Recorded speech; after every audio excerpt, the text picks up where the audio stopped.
Hi, I'm Chris McBrien, a Gen Xer, and the pop culture from my generation is awesome. And I'm Yancy Eaton, a millennial, and the pop culture from my generation is dope. Episode 55, The Killing Fields, Movie Review.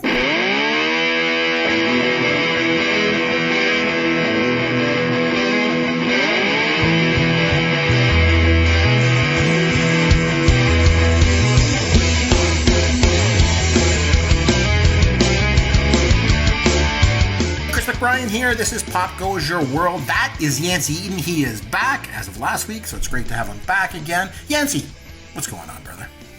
Hey, man, it's still good to be back. We're going to semi-regular schedule now. We didn't record on Friday. We had to push back a couple days, but still, this is 2 weeks in a row, which is a big step for us considering the last month and a half. So glad to get back into the general flow of things. And we talked a little bit off air, but today I think is actually like the coldest day that we've had in like the last calendar year in Florida. It's like 61 degrees here. It's frigid. I mean, how are you holding up in Canada? Yeah, it's a little bit cold today too. I'm not going to lie. It's about 10 degrees. Now we have Celsius in Canada, so you got to like double it and add 30. So it's about 50 degrees. So yeah, it's pretty cold. Yeah, it's still cold. Yeah, it's pretty chilly. But yeah, no, it sounds like it's pretty cold down there. I wanted to tell you, the new Star Wars movie, Star Wars The Last Jedi, it's coming out in December. Now the thing is, it's coming out, it opens, I guess, December 15th. And this happened the last time that a Star Wars movie came out, 2 years ago, not Rogue One, but like in the regular, like, in the regular ongoing big pictures, when The Force Awakens came out here. It came out in Canada a day early. Okay, so it was available in Canada. So I went up on the Thursday. I took my son and we got in line for like 2 hours and we went to see Star Wars The Force Awakens a day early. So I saw it, before everyone else did in the States. And so they're doing the same thing this year. So I go online and I'm like, oh, it's available a day early. It's available on the 14th of December, on the Thursday. This is great. And the thing is, you can buy those tickets now for those special seats, the ones that move and kind of shake and all that kind of stuff. And those are assigned seats. So you actually get like row J seats 1 and 2 or whatever, right? So it's like an actual like concert or something. Yeah. You know where you're sitting. It's assigned seating for those seats, okay? So I thought, I want to get those because, it's fun to move around in the seat or whatever. But more importantly, I like the assigned seating. I don't have to worry about getting there 2 hours ahead of time so that I'm not, sitting like right in front of the screen or something like that, right? Sure. Yeah. So I go online and I'm like, oh my God, it's going to be open a day early. This is great. It's open on December 14th. This is the greatest thing ever. 7 o'clock is the first show. I go in, I buy 2 tickets, me and my son, good to go, print off the tickets, go upstairs, say to my wife, guess what? It's available a day early. Trent and I are going, on the Thursday. She's like, no, you're not. And I'm like, what do you mean I'm not going on the Thursday? She said, we have another son. He's 4, Sean. She's like, that's Sean's birthday on the 14th. I'm like, oh, man. I'm like, well, he's 4. Like, technically, we can, like, have, like, a little party, and then we can just, like, leave. She's like, yeah, you're not leaving. It ain't happening. So I had to go in and get a refund for the tickets, and I got them for Saturday instead. So, well, it's all good. Kids ruin everything, I guess. That's the moral of the story. I don't blame the kids in this case, but don't tell her. I'm just kidding. Anyway, are you ready to get started this week? Yeah, let's do it. Let's go. Yancy, what the hell are you doing to me? There's a girl topless in it. I mean, I'm sure you probably have seen it. Boom, boom, boom, boom, yeah. boom, boom, boom, boom. Spoilers ahead. But he was not my favorite pilot of any of these Star Wars movies. That, of course, was Porkins. He might be one of my favorite actors. That's some good I think that's fair. I do think that's fair. The fact that we're kind of nerds. Textbook nerds. I thought I was looking at my mother's old but that's in Ohio. How disappointed was your son whenever you said, I'm going to go take you to see Bare Naked Ladies? And he's like, oh, it's just a concert. What is going on, man? Okay, so this week the movie was a Gen X movie. It's one that I got to nominate. So I went ahead and nominated The Killing Fields from 1984. So Yancy, I've been throwing a lot of comedies at you, that's for sure. This week I decided to go a completely different way, and I made you watch The Killing Fields. Were you a little bit surprised that it wasn't a comedy that I threw at you? I was surprised, but also very proud of you and excited as soon as you mentioned this. Like the very second that I actually looked it up and started reading, like the Wikipedia page, just to kind of get a feel of what genre of film it was, I was like, okay, this is pretty interesting. This is something I could get into. And as I watched it, I mean, it is a long film, but I really, really dug it. Really got into it. I'm going to go ahead and get this out front now. This is by far the best film that you've recommended that we do a review for on the podcast. Oh, thank goodness. So a complete change from Revenge of the Nerds, then you're saying, which was the worst one that I nominated, right? Correct. Yes. Well, I'm glad that you enjoyed it. I'm glad you liked it. So what were some of the things that you liked about it? So you and I, we've talked about this a little bit off air before. To you guys that don't know, Chris and I, we kind of I know, Chris, at one point you were a journalism major in college, or you took journalism classes, correct? Yeah, I wanted to be a journalist, and I mentioned this on a previous show. Like, there were two movies that I watched. One was All the President's Men, and the other one was The Killing Fields. And watching those two movies, I was like, okay, I want to be a journalist. That's it. There's no question. I got to be a journalist. So I went to university and I studied political science. I've always been interested in politics, so thought I'll study political science. And then, and I did. I got very involved in the student paper. I actually went so far as I actually wrote a political comic strip for the student paper back in the day. It was a little bit controversial at times, but I really, really dug it. I also wrote for the local papers. I used to cover town council and doing things like that.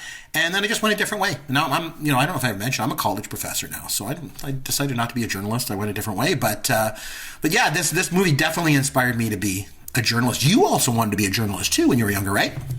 It's something that I've always kind of dabbled with. I've written some stuff in elementary school and middle school that actually got published in the paper, and I got paid for it, which is the craziest thing ever. But I'm a little bit of a dilettante when it comes to journalism. I really enjoy it a lot, and I keep up with it. And all the big pieces that you see pushed out online or in print publications, like I always make it a point to read those regardless of where they're at, if it's the Times or the Post or the Atlantic or wherever it's at. Like, I love those big feature long form pieces. It's something I've always been into, and like this whole movie being completely based around journalism and, like the really, I'm woefully ignorant to the actual like minutia that's involved with, wartime journalism and just being overseas and all the politics that's involved with that.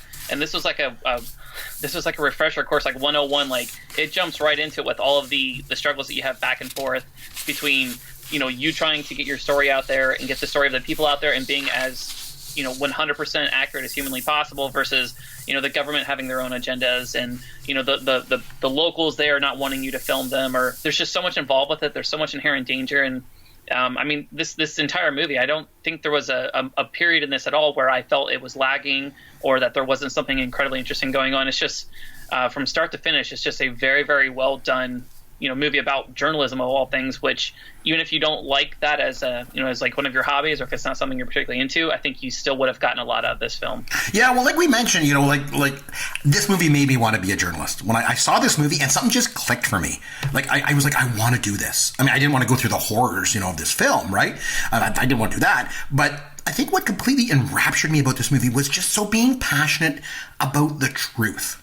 The fact that you were willing to risk everything in order to get the truth out to the world. To me, that's pretty powerful stuff, And the other thing we were discussing on a previous podcast, which you actually brought up, the idea that I tend to like movies where there's a connection between the characters, and I think that's pretty evident with this week's movie pick, because this movie isn't even really about Cambodia. It's not even about the Khmer Rouge. It's about the friendship that develops between two people.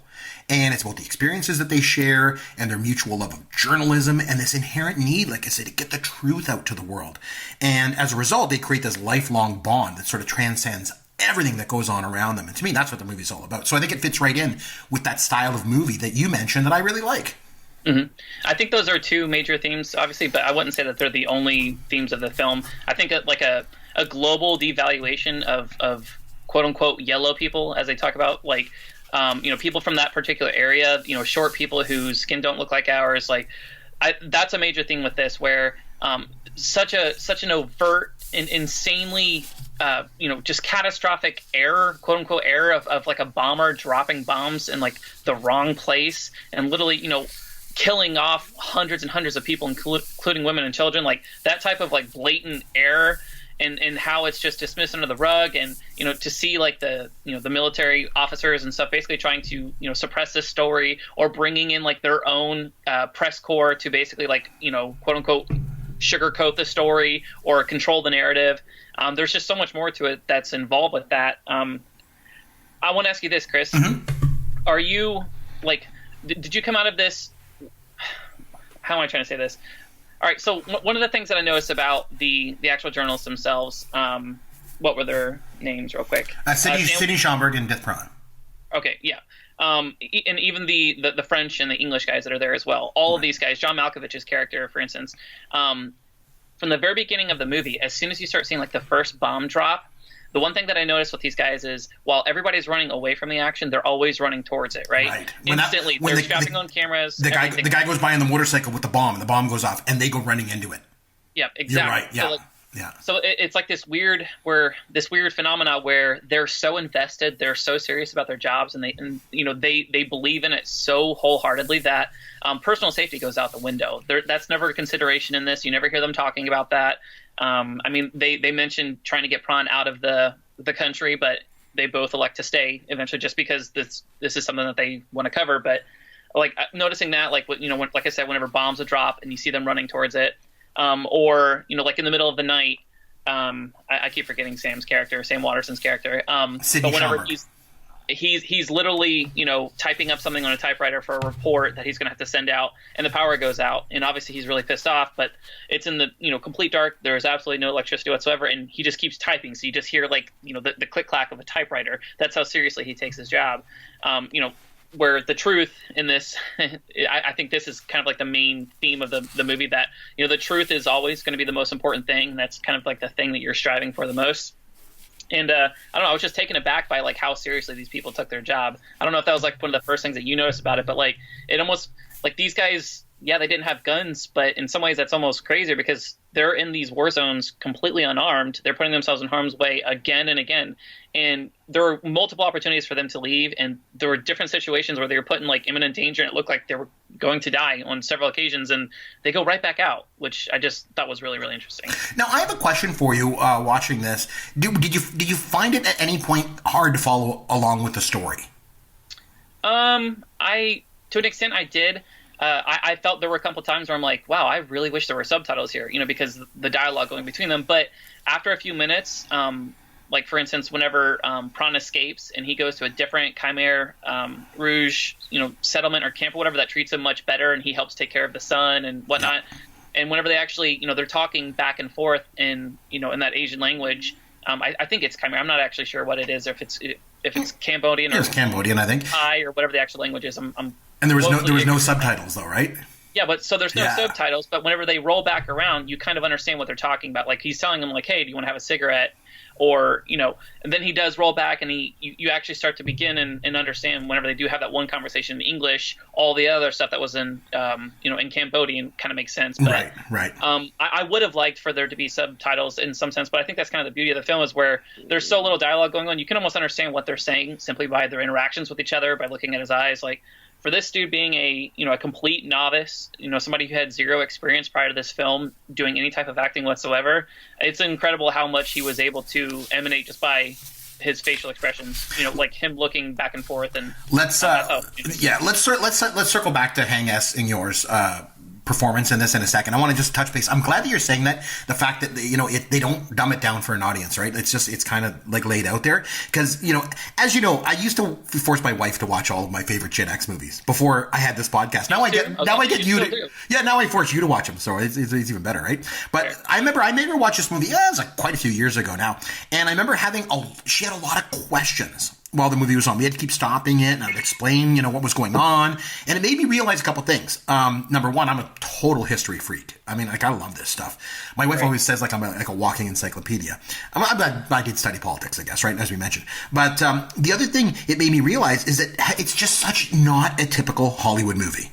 Like, it doesn't dumb things down, like I said, for the audience. It doesn't even let you slow down and take it all in. It just lays out there. It's like a newsreel, right? It's like a documentary. Only it doesn't have a narrator to walk you through the story, right? And that's one of the things I really love about this movie because, I mean, it would have been a lot easier if they would have just cast a bunch of Hollywood actors, simplify the script, make it easily digestible for a mainstream audience, but it doesn't do that. And that's one of the things I love about this movie. So you obviously agree with that as well? 100%. I don't like movies that are so incredibly dense that you come out of it and the range of outcomes and the range of meaning is so incredibly ambiguous that you're basically left to wonder, like, if you have some sort of mental illness or you just plainly did not get what the movie was about. This makes you think and you're forced to pay attention. This isn't the type of movie where you can be doing something on the side and, casually watching in the background. Like it needs and it deserves your full attention. But I totally agree with you on that point. It's actually a British film, and I think how you could tell that it wasn't an American produced movie. And here's why, because I think it was, maybe you're going to jump all over me for this. I don't know. Let's just throw it out there. I think if this was a typical Hollywood movie, Sydney probably would have been airdropped into Cambodia, probably would have took out the Khmer Rouge with an M60, and, busted Pran out, you know what I mean? Like, but, I'm obviously exaggerating. But, I mean, I honestly think at the very least, if it were an American film, it would have kind of went like this. Like, I think it would have, after the foreign journalists leave and Prawn is sent to the concentration camp, right? I think the movie would have shifted to New York, and it would have been all about Sidney and his efforts to try and find Prawn, and it would have focused on Sidney and his efforts to find Prawn and get him out. But instead, it doesn't do that, right? It takes a complete right turn, and it follows the story of Prawn in captivity. That's the way the story should go. And it Chris, did. I love that you mentioned that, because in one of the bulleted notes, and I put two little asterisks about it, I literally talked about how I love how it switches. It immediately it becomes Prawn's center stage show, and it's about his story and not, let's focus on the white guy, the big tall white guy back in America in the States, and he's trying to be the good guy, the white imperial leader of the world who's going to save some small impoverished Asian man across a country, across an ocean or something. Like, I love that that he took the forefront. And it's interesting to me that he was actually nominated for, a supporting actor. Whenever I felt like he was the main actor in this movie, like this was a film about him more so than anything. And everybody else just kind of felt, secondary or tertiary to him. You're right. Like, Sidney isn't the protagonist of the film. It's Prawn. And instead of saving the day, like you said, Sidney instead spends his time in New York trying to write letters and find his friend. It's the only thing that he really can do. Right? Like, he can't do anything else. Now, just to come back to Dr. Hang Essingor.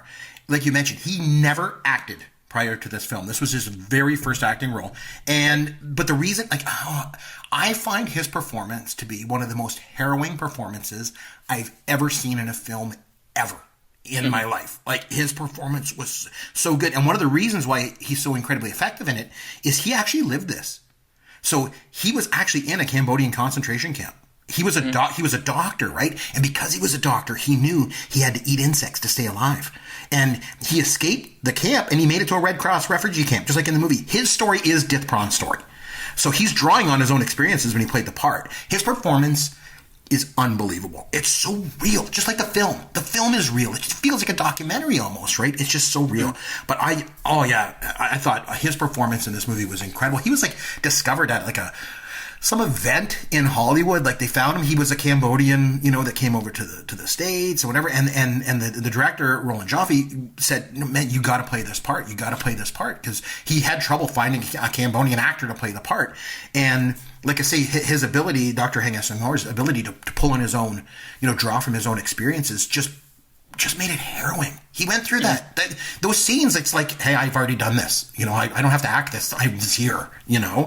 So I don't know. It was just incredible. His performance was great. And again, when you take into account the fact that he's not even an actor, a typical American movie, again, not to be stereotypical, but I think a typical American movie wouldn't have done it like that. I think they would have hired professional actors. They'd have attached some names to it. There were names attached to this project early on. Even names like Dustin Hoffman wanted to play the lead role. And when the director got involved, he was like, no. We got to just get good actors to play these parts to make it real, So some themes that are involved in the movie that I want to touch base on. Number one, like I said, and we kind of mentioned this already, and it's a story, right? It's not like a typical Hollywood movie. It's not a Sam Waterston film. It's not even a Hang Essingor film, even though he was fantastic. This is about the story. It's all about the story. The story drives the film. So I think that's good. And to me, the biggest theme in this movie is, like I mentioned earlier, friendship and loyalty. The fact that Prawn stayed. It's mind-boggling. And I remember when I first saw this movie, and I remember saying to my mom, I was like, because she had watched the movie with me, and I said, why did Prawn stay? I don't get it. They got him out. They got his family out. And at that scene with the helicopter, and even getting him out, like somebody else had taken his place, and they couldn't get his family out, and then they were able to get his family out. And instead of getting on the helicopter, he's like, no, I'm staying. And you just see that how Sidney's torn there too, because he wants him to go, but he wants him to stay too, because Prawn's useful to him, right? He's a journalist. Right. He has lots of connections on the ground there to really get the story out.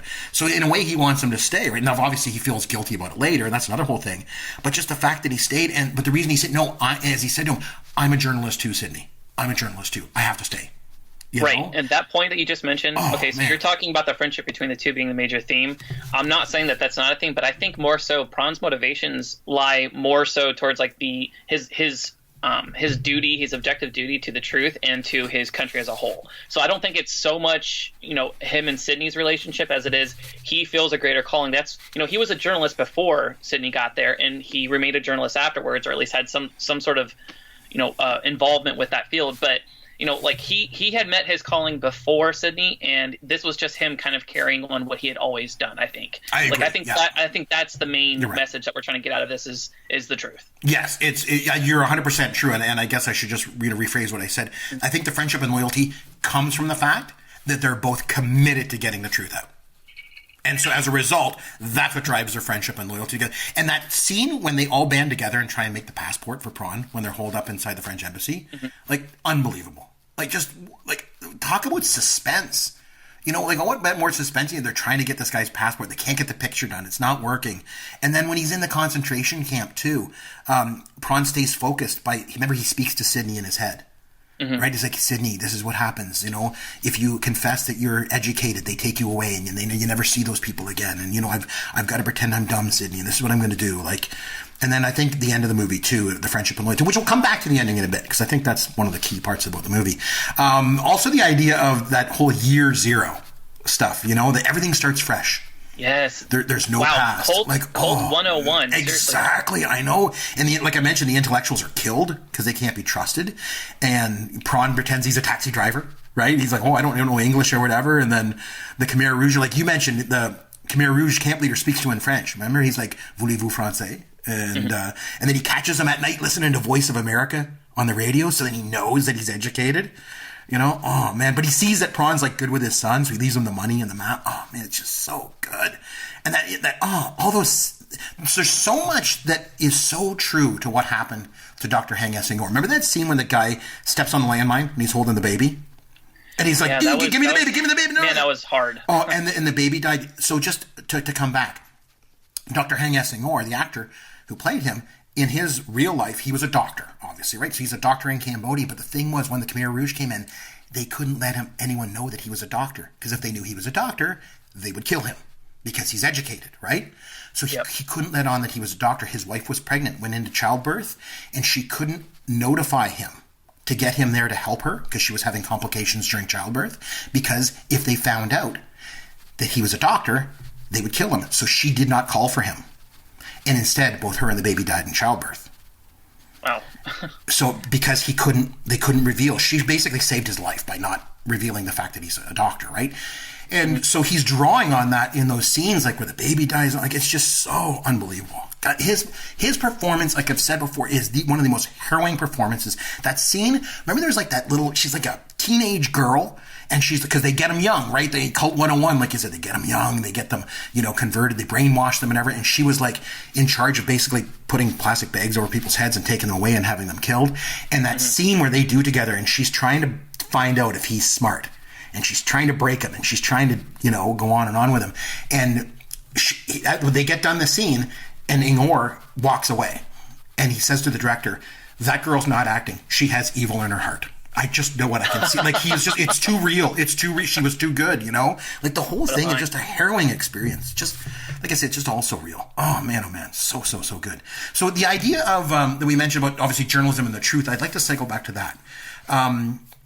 I mentioned earlier, and you did too, about being a journalist, wanting to be a journalist when you're younger. And that was one of the things that got me, about this movie was just this.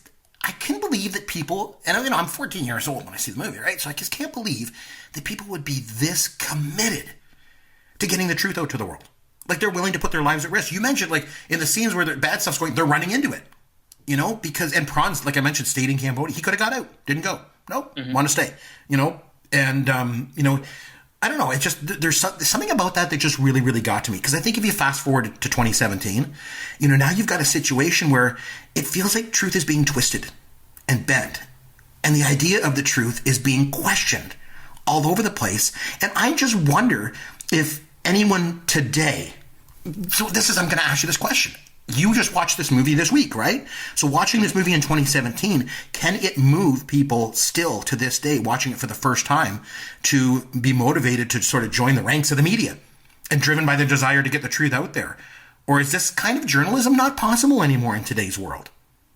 I don't want to say it's not possible, but unfortunately I think there's a vast devaluing of genuinely good reporting in journalism. I mean, we've seen that with just the average consumer's complete lack of interest in actually paying for content. And I mean, it's not a glamorous job at all. You know what I mean? There's like with the whole dawn of the social media era, which I hate using social media as like this blanket term for everything that's wrong with millennials, but everything is more instantaneous, everything is more off the cuff, and you get kudos and you get credit and you get thumbs up and likes and stuff for being, as, out there and, just, I'm struggling to find the adjective that I want to use to describe this, but the more loud and obnoxious and attention grabbing that's how you're rewarded. In-depth stuff like this now is taken more and more of a back page, or a back seat with each passing year, I think, just because the general public does not value this whatsoever. Yeah, I agree. I think it's more about, clickbaity stuff and people wanting to read stuff that sort of adheres to their own views of the world and their own beliefs than it does to actually, like, truth doesn't mean so much. I strongly believe, I don't want to get too political. You remember, I'm Canadian. I don't have a dog in the race in your country. Wait, are you Canadian? Yeah, hard to believe. I know. Oh, I don't think you mentioned that. Yeah, exactly. But as an outsider looking in, I still believe this. And this is what I still believe. I believe in about 10, 15 years, they're going to write a book or maybe make it into a movie about what's going on in your country right now. And I swear to God, I think the hero is going to be a journalist. That's just my feeling. I like that. I don't know. I do like that. That's just, but I'm, I feel strongly about this journalism. So John Malkovich, you mentioned too. What an incredible actor he is! Like, I really like Malkovich. I didn't realize. Well, he's been in some other movies that I've really enjoyed, like namely Rounders. I love that movie, even though it has some glaring flaws into it. But he's just I don't want to say a character actor. That's not fair. He's just always played really interesting parts. I mean, do you have one that sticks out to you as far as Malkovich goes? I like this one, and it's not just because we're talking about it. It's one of my favorite movies, but here's why. Because I think at the beginning of the movie, remember, he's got like a maxi pad soaked in like ice, and he's putting it on his head because he's hungover, and he just seems like this one-note character. He's like this hippy-dippy guy. He doesn't really care about anything at all, right? But then it gets to the scene, as I mentioned before, when they're trying to make the passport photo for Prawn, and he's trying to get the negative, and he starts getting all frustrated, and he just starts lashing out, and you realize he's actually a guy with a lot of passion. He is a really good actor. I like him a lot. But like I said, he's just so unusual, and his style is so unusual, and his look is so unusual, it's tough for him to be sort of a leading man type in that typical Hollywood, quote-unquote Hollywood movie like we were mentioned earlier. But in something like this, man, he just shines, just shines. The other thing I wanted to touch on, the other thing I would mention too, and remember we were talking about films versus movies last week, and we're going to explore that further in an upcoming podcast for sure. To me, the reason why they're called movies, movie is short for moving picture, right? So that's why they're called movies, right? And to me, obviously, it's moving pictures because these pictures move and form, action. But for me, it's always been the best movies are the ones that actually move you. And to me, this movie obviously moves me in lots of different ways. I want to talk a little bit about the end of the movie because this movie widely considered by many to be a great movie. Critics love the movie. Audiences love the movie. People of all walks of life are like, man, this is a really good movie. But the one area of the movie that has received a lot of criticism is the end of the movie. I'm one who loves the end of the movie, but the end of the movie was a little bit controversial, I would say. It's drawn the most criticism, we'll say, of the movie. And I think some people find it to be a bit contrived. Some people have mentioned that, using the song Imagine is the wrong song for the end of the movie. I completely disagree. I think the use of the song Imagine is perfect at the end of this movie. What are your thoughts on it? Because, again, that's the one criticism of this movie that I've always heard. The ending is contrived, So do you think it's contrived insofar that they're basically, through the dialogue, the interaction whenever Prawn and in Sydney? Yep. Sydney. God, I don't know. I can't remember that name tonight. Whenever the two of them actually meet back again for the first time, after he had been in prison for all that time, and he basically says, you have nothing to forgive or nothing to be forgiven for, essentially. And like, are you talking about that being contrived? That it's basically them exonerating him for everything that he's done? I think the biggest criticism is the song itself. Using that song was like, why would you use that song at the end of this movie? Oh my God, it's just how contrived. You're going to play Imagine at the end. Oh, of course. That's the feeling that I've got from a lot of people that I've talked to about it. But like I said, I think the song's perfect. I don't have a problem with the song either, Chris. I really don't. And, it touches on, in this song it talks about, like, imagine there's no heaven, there's no religion. It's basically like one world, everybody living as one. And, there was a genocide here where 2 million plus people died in Cambodia and Vietnam. So, I think the thing is, if you listen to the DVD commentary, the director, Roland Joffe, he makes a statement that the lyrics in the song are like something that Pol Pot would write. He's the head of the Khmer Rouge, right? The fact that there's no heaven, no hell, no religion, no class, etc. And I think that some people might have taken that to mean that the song's the wrong song for the ending of the movie. I don't think it is. I mean, Joffrey's the director. He chose the song, so obviously he felt it was right. And like I said, I think a lot of people think it's kind of cliche. But for me, like I said, it's perfect. And I don't know if I've ever mentioned this on the podcast before, Yancy, but Imagine is my favorite song of all time. Is it? Yep. My number one favorite song of all time is Imagine by John Lennon. Hands down. Interesting. So that's one reason, obviously, I like it in the movie. But the reason why it resonates with me, too, is in the context of the end of the movie, like, that song has always been about one thing, and that's peace. You know, if there's no religion, no countries, no greed, no hungry, none of this would happen. None of this would have happened, right? But it's not. That's not reality. The reality is, at the end of the movie, you just got two people that, despite being their different religions, different ethnic backgrounds, different languages, different cultures, that they share a similarity, and we mentioned it before, that intense desire to get the truth out to the world. And it made them forge a bond of that friendship and loyalty. I don't know, it just transcends everything. Sydney's obviously deeply sorry, you know, for letting Prawn stay there, you know, because it led to him getting captured, right? Let's touch on that really quickly just to wrap things up. Yeah, so, sure. They don't directly address it during the film. They don't have, even Sydney says afterwards, where he wishes he had an actual discussion. They actually, you know, they had mentioned it a few times as far as Prawn staying in Cambodia, but they never had a full out, you know, between Sydney and Prawn, you mean? Right. Yeah. Yeah. I think that's why it's so important. So they never, you know, he even says that we never had that. But like you mentioned, you know, he's not going to tell him to stay, but he's also not going to tell him to leave. He's not going to tell him, hey, you know, I'm getting you out of the country. Here's your family. Like, but I really need you here. You know, he acknowledges the fact that he needs Prawn, and Prawn has saved him. You know, in the course of this film, he saves all of these people multiple times. And like you mentioned, he's connected to the area. He has his connections. He can get them out of situations. But it's really hard to see your family leave in a chopper and you're staying there. So like, do you think it's hard for me watching this movie because I always wondered like which side made the movie? You know what I mean? Is it the side that's trying to show Sydney as like this compassionate person who really loved him? Or are they trying to show that like there was a duality there where both sides were complicit in, you know, him being stuck over there? Like I always wonder what the motivations were, and I wonder like some of the lines of dialogue, like were those true like levels of dialogue that actually, you know, happen in real life? Was Prawn really, you know, did he really not have like a full out discussion? Did he really like, you know, entirely forgive him at the very end of it whenever they finally met up again? Like those are things that I wish I kind of knew and like saw. Maybe if I do a little bit more research, we can probably uncover some of that stuff. But like you see multiple motivations here. So I'm not saying like this is a biased film where they're trying to push one opinion of how things went down.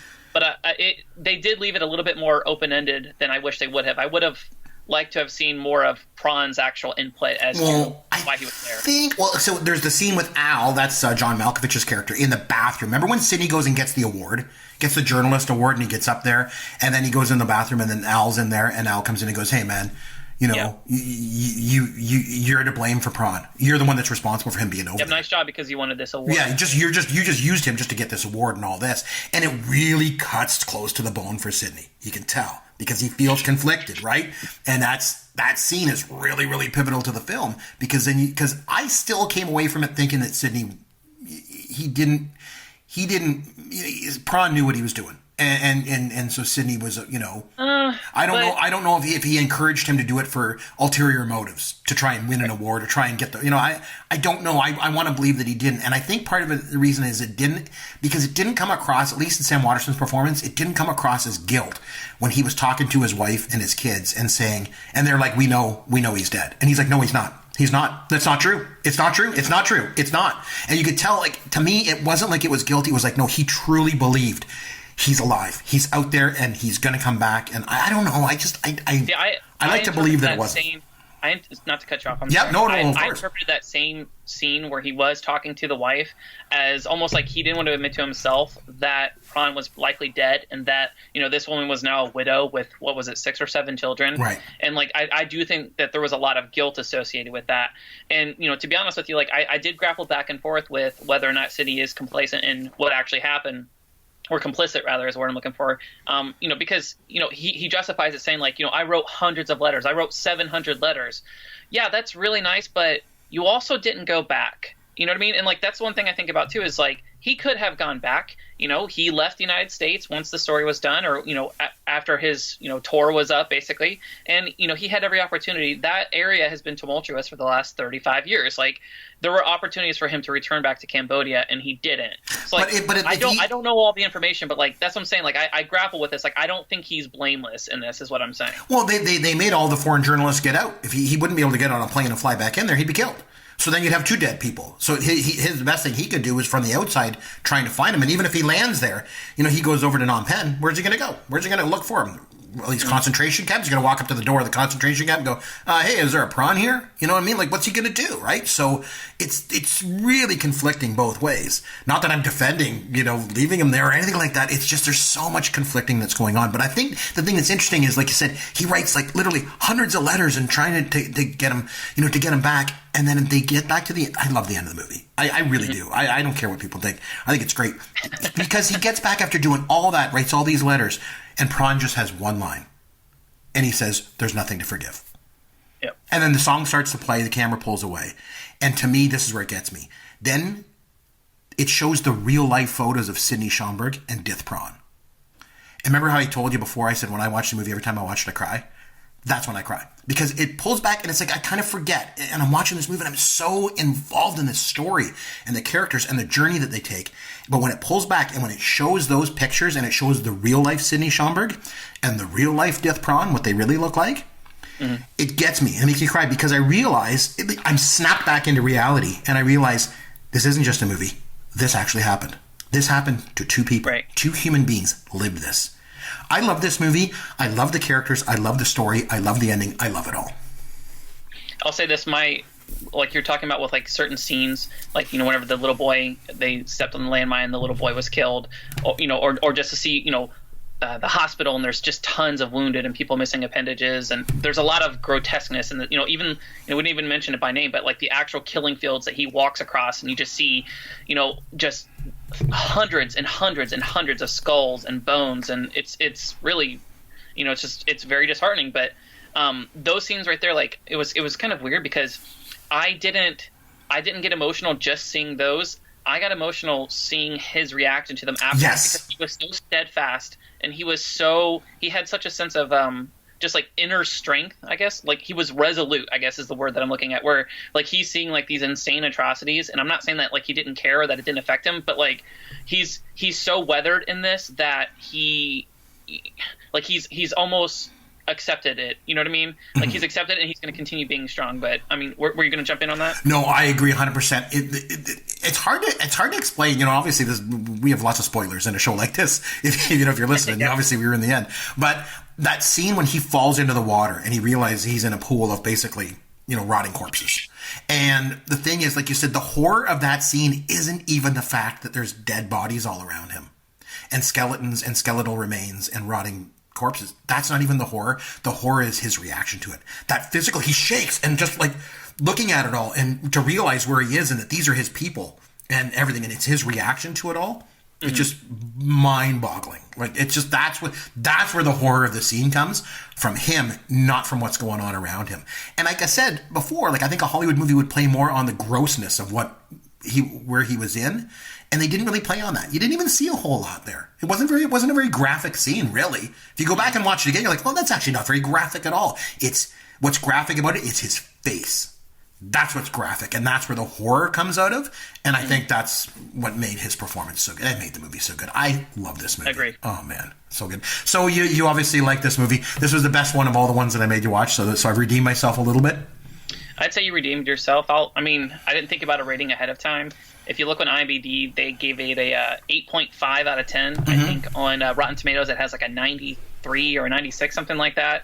I'm going to go ahead and give it like a solid 9.6. This is one of the best movies I've ever seen. It's up there with like Schindler's List as far as like the brutality and the futility of war and genocide and just like how awful people can be and how good and how resilient and upbeat people can be too. So I mean, honestly, Chris, this was like one of the best movies I've ever seen. Yeah, me too. I've always loved The Killing Fields, and it's really tough to give a movie a 10, but this is right up against it. So I think like a 95% is right there. So we both agree on it. So that's good.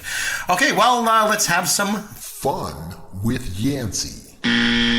Okay, so do you have some trivia you want to throw me? I don't know really much about trivia about this movie, but go ahead. So you, as always, like ruin like 3 or 4 of my trivia questions in the middle of the. Yeah, but such is life. So my first question was going to be, I was going to ask you if you knew what Hang's actual occupation was before the Khmer Rouge occupation. Right. You said a doctor. Do you happen to know specifically what type of doctor he was? He was a gynecologist. He was an obstetrician. Oh, sorry. Very close. I think that kind of counts. I'll give it to you. Like I said, I didn't even think you would know that he was a doctor, to be honest with you. But yeah, he actually served like he was a medical doctor and everything. Like he'd been helping people his entire life, which is kind of interesting. Yep. So Hang was the second non-professional actor to ever win an Academy Award. Can you name the first person? I'll give you a hint. It was back in 1946. Oh yeah, it was. Was that movie where the guy loses the arm in the war and comes back? The Best Years of Our Lives. What the hell was his name? Got the movie. Oh God, I can't remember his name. It escapes me. It's Harold Russell, and it is in the Best Years of Our Lives. So yeah, I remember that. You were right there. Yeah. They got an amputee to play that. I remember that. Yeah. Yep. Good job, though. I'll give you half credit for that. Yeah, half a point. All right, that's all right. Cool. Very nice. Yeah. All right, so we talked about John Malkovich. We both are fans. I'm a fan. Love John Malkovich. He's awesome. He plays Al Rockoff, yes. or Rokoff in this film. Yep. He did not receive any Academy Award nominations for The Killing Fields, but he did receive a nomination for actor in a supporting role in another film of that same year. What was the name of the film? Oh, wasn't it? Was it Crimes of the Heart? Is that what it was? You're close. Places in the Heart? Is that what it was? Places in the Heart. Yeah. It was that same year. Yeah. Very, very nice. Okay. Yeah. See, I knew you would do good at these. I try to keep it pretty close to this because I know it's like this isn't the type of thing where you'd have like a ton of like pop culture sites and stuff like doing trivia on it or something. Right. It's pretty oblique. But so Sam Waterston, he earned an Academy Award nomination for this film. I don't think he did not win. He did not win. He's mostly known for his work as the character on Law and Order. Can you name the character? Was it Briscoe and Logan? Was he McCoy? Was it McCoy? Was that his name? McCoy? Yep, Jack. Yes. Very good. I used to watch that when I used to work at the bar late at night. I'd come home and they used to play it late at night on A&E, and I would watch it. Oh man, I can't believe I remember McCoy. Yeah. Oh yes. So Chris, can you name me the capital of Cambodia? It's Phnom Penh. And can you spell it? PHNOMPHEN?